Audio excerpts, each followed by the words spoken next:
दोस्तों, कैसे हैं आप सब। नमस्कार। कल शिवरात्रि है। जय शिव।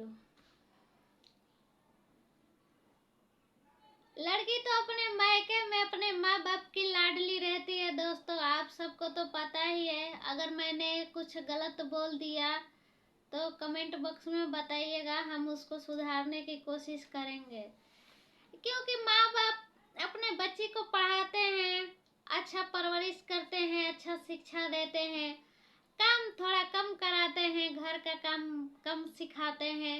फिर भी माँ सिखाती है, क्योंकि माँ का पता है। माँ तो भाई बहू बन के सब झेल लिया है, तो उसको पता है। फिर भी माँ बाप इसलिए उतना अपने बच्ची पर दबाव नहीं डालते हैं मायके में कि यहीं पर थोड़ा इसको आराम मिलेगा, ससुराल में तो जाना है तो पता नहीं चलेगा कि हाँ हमारी बच्ची वहाँ पर कैसी है, टाइम पर खाना भी मिल रहा है कि नहीं। इसलिए बच्ची कुछ कुछ काम सीखी रहती है, कुछ कुछ उसके अंदर नादानियाँ भरा रहता है। और सास का ये फर्ज है कि माँ बनकर बहू को हर चीज सिखाए, बड़ी से बड़ी छोटे से छोटे सिखाने का सास का फर्ज है। क्योंकि ससुराल में एक सास ही तो है जो अपने बहू को अच्छा शिक्षा दे सकती है। समाज में कैसे उठना बैठना, किससे बात करना, मेहमान लोग का कैसे सेवा होता है, घर का कैसे देखभाल करना चाहिए, कैसे खाना बनाना चाहिए, ये सब सास को चाहिए बताने को। लेकिन आजकल की सास ना दोस्तों उल्टे माँ बाप को ताना मारने लगती है कि माँ बाप ने तेरा यही सिखाया है। लेकिन पति भी कुछ नहीं बोलता है। पति को बोलना चाहिए, क्योंकि वो पूरी दुनिया छोड़ के आई है तुम्हारे भरोसे।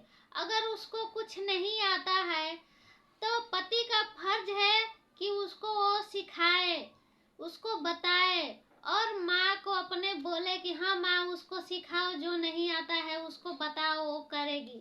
लेकिन नहीं, पति भी इनकार कर देता है।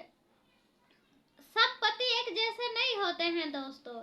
बहुत से पति है कि अपने पत्नी का साथ देते हैं, उसको सिखाते हैं हर चीज, बात करना, काम करना, रोटी बनाना, खाना बनाना, सब सिखाते हैं। तो हम यही कहना चाहते हैं कि कोई पेट से सीख के बाहर नहीं आता है दोस्तों, बाहर ही आके मतलब सब कुछ सीखता है, माँ बाप सिखाते हैं।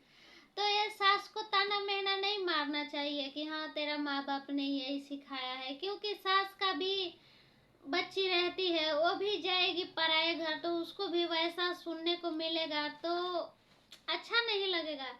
क्योंकि देखो दोस्तों, जो खेत में बीज डालोगे ना वैसा ही काटने को तुमको मिलेगा, जैसा बीज डालोगे। तो यही बात है, अपने बहू को हथेली पर फूलों के तरह लेके रहोगी तो तुम्हारी बेटी को भी उसकी सास हथेली पर फूलों की तरह रखेगी। तुम्हारी बेटी को कभी शिकायत का मौका नहीं देगी। अगर मैंने सही कहा है तो कमेंट बॉक्स में मुझे जवाब मिलना चाहिए दोस्तों। अगर कुछ गलत बोला हो तो उसके लिए मैं क्षमा चाहती हूँ। क्योंकि एक बेटी और बहू में कोई फर्क नहीं होता। बेटी तुम्हारे घर की लक्ष्मी नहीं है, तुम्हारी बहू तुम्हारे घर की लक्ष्मी है, दीपक है, उजाला है। तो ये सास को समझना चाहिए। और आप सब भी दोस्तों मुझे सपोर्ट करो। मुझे सपोर्ट बिल्कुल भी नहीं मिल रहा है, पता नहीं मुझसे क्या गलती हुई है। ये तो आप सब कमेंट बॉक्स में बताना, मैं उसको सुधारने की कोशिश करूंगी। कल शिवरात्रि है, अपने पति का अच्छे से ध्यान रखना, पूजा करना, ठीक है। हर हर महादेव।